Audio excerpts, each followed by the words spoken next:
and diagnose problems and provide practical solutions. Without further ado, Dr. Rand Paul. Thank you. Let's leave it on, and then if it's not a question, Okay. answer, I'll do that. Well, thanks for inviting me. There is a word that is so profound that in some religions they use a word so they don't use that word. Does anybody know what I'm talking about?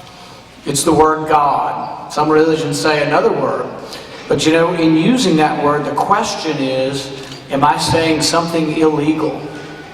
Okay, so we're going to have a Gallup poll here. We're in a public high school, and I've said word, and is it illegal to say God in a public high school, or should it be? First, we'll start out with, is it illegal? Raise your hand if you think we shouldn't have any discussion of God or religion in a public school. Feel free. If the answer is what you make it to be. All right? Raise your hand if you think we should be allowed to say God or something about religion in high school. Okay? The majority say yes, but a majority doesn't necessarily make it right.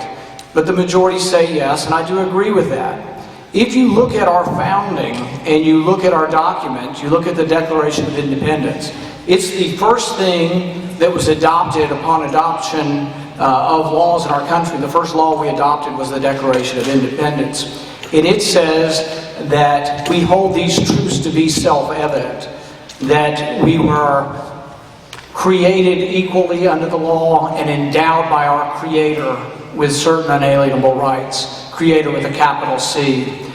We have on our money, in God we trust. The question is, can you mention God in a public setting, and is that okay, or should that be forbidden? What does the First Amendment say about this? The First Amendment says that we shouldn't restrict speech or religion, and also that we shouldn't establish religion. What were they talking about with the First Amendment? Were they talking about a local high school in Louisville, or were they talking about having the Church of England reproduced in our country? Most historical scholars say that they were concerned about having a national church, and that the First Amendment Establishment Clause indicated that we weren't going to have an established church, or have one church for everyone to go to that was mandated by the government. But I don't think that they intended that there would be no discussion, that there might not be any mention of God in schools. In fact, many say the First Amendment applies to the federal government. Now, some of the Bill of Rights have also been adopted by states as well, and then that's another question. But I think it's important that we ask these questions and that you look and understand that it's something that you can debate, it's something that you can make a decision on, it's something that you can read about, and it's not someone just telling you what the right or wrong answer is to these things. But we do have a Bill of Rights, and we look through it and we say, what do these things mean and which ones are we going to adhere to? The Second Amendment says the right to bear arms. Well, there's a question. Does that mean just a militia? Does that mean you have to join some sort of militia to bear arms? Well, the Supreme Court finally ruled on this after 200 and something years. They ruled recently that the right to bear arms is an individual right, and not just that you have to join a militia. That the militia was meant to mean a collection of people, not necessarily that you had to be part of an organized army. The Fourth Amendment, the right to be free from unreasonable search and seizure, the right to be private in your home without a warrant. Do we believe in that? Most people would say yes. It's one of the things we fought for in the Revolution. There was something called writs of assistance. This is where soldiers, British soldiers, were writing these writs and going into the colonialist house without a warrant. The idea of a warrant and a judge making a decision on who can go into your house was very important. And people say, oh, well, sometimes we just have to be in a hurry. These people could be terrorists. They could be people who don't like the government. They're saying bad things. We just need to go in their house without a warrant. But realize that that's a slippery slope. Also realize that in our country, if you are accused of the most heinous crime, murder or rape or any of these things you're accused of, there still is a warrant before they come in your house. But after 9/11, we became frightened and we got worried and we passed the Patriot Act and we said, oh, just let them go into the houses. We're so afraid of people who would attack us. But we maybe went overboard the other way. We now in our country have people that can go into your house without a judge's warrant. They can write a national security letter. They don't have to prove that you're related to a foreign government. They just have to get a national security letter or a letter from an FBI agent, and they can come into your house. They can come into your library, in your school here, and determine what you're reading without a warrant. If the librarian tells you that they have a warrant for your reading list, the librarian can go to jail for 5 years.